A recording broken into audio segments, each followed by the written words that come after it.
All right, welcome to the Billabong Pipe Masters Roundtable discussion. Former world champ Sonny Garcia, Charger Mark Healy, and Ian Walsh.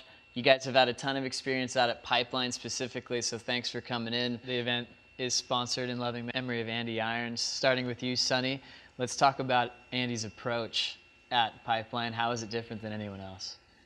Andy's approach, I don't even think Andy really did have an approach. He would just take anything and see how it turned out. I remember one year it was huge, and I was in the heat after paddling out, and Andy was paddling into this 10-foot double up, and I was yelling, no.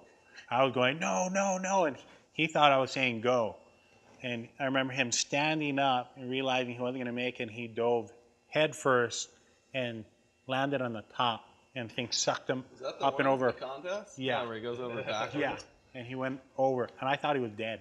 I thought for sure. And somehow just came up laughing, board in 3 pieces. You know, somebody swam him out, and he came back out, and he was like, how was that wave? And I'm like, did you not hear me yelling no? And he's like, I thought you were yelling go. You know, Andy's approach was, you know, just charge. You know, take anything and see if we make it. Kind of just reacting to the waves. Like, yeah. So I still like remember one in a contest where he's doing like turns and foam climbs out the back at second reef. Yeah. Like doing proper cutbacks and like belting the foam, and then S-turning and connecting it into first reef and getting like a gigantic no-grab barrel. You're just like, what is this guy's on another level of just comfort. I think you nailed it right there.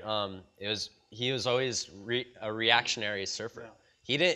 He was flowing. Yeah, not premeditating. He's just like, he's flowing. He's not trying to impress anybody. He's an animal in his natural environment, just doing his thing. We talk about the dangers at Pipe. Specifically, what are the actual dangerous aspects of surfing out there? Geez, I mean, the main thing that you're really worrying about is just hitting the bottom head first, which happens quite a bit.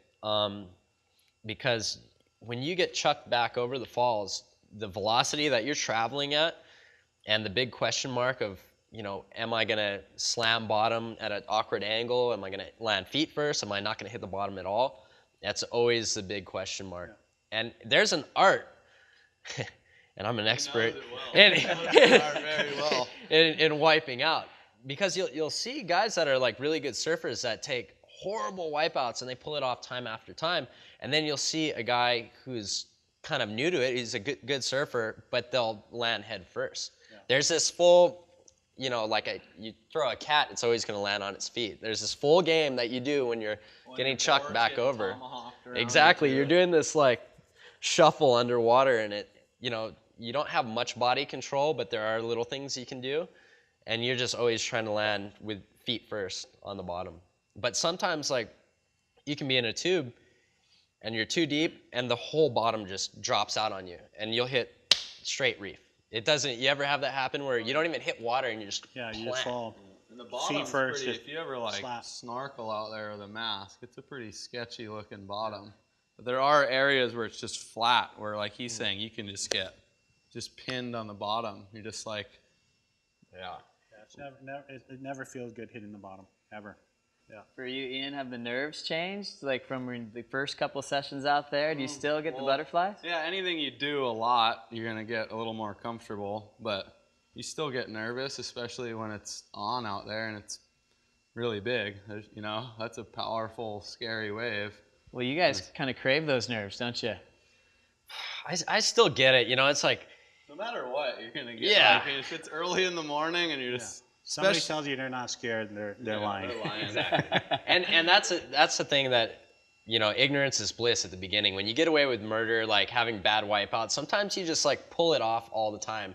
And I, for one, I'll admit, man, like when I broke my kneecap in half and broke the other heel at the same time at Pipeline, like my nerves have never been the same since. Like I got bitten. I knew what it felt like to like really get teed off on the reef. And I know if I would have landed on my head, I'd be dead. Like my melon would have popped like an M80, you know? So that's always in the back of my mind when I wipe out. It's like, oh my God, am I going to slam hard again, you know? I mean, how many of our friends have, you know, passed away surfing pipe? Mm-hmm. So, you know, that plays a huge, you know, thing in the back of your mind.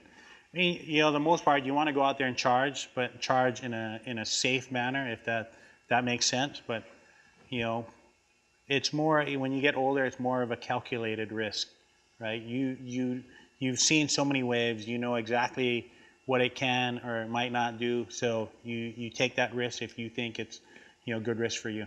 Yeah, and with pipeline, like you see a lot, like the best wave of your life is going to be the one that you think you're not going to make. You know, that's the one that's really going to stand out, you know, in the memory bank for the rest of your life.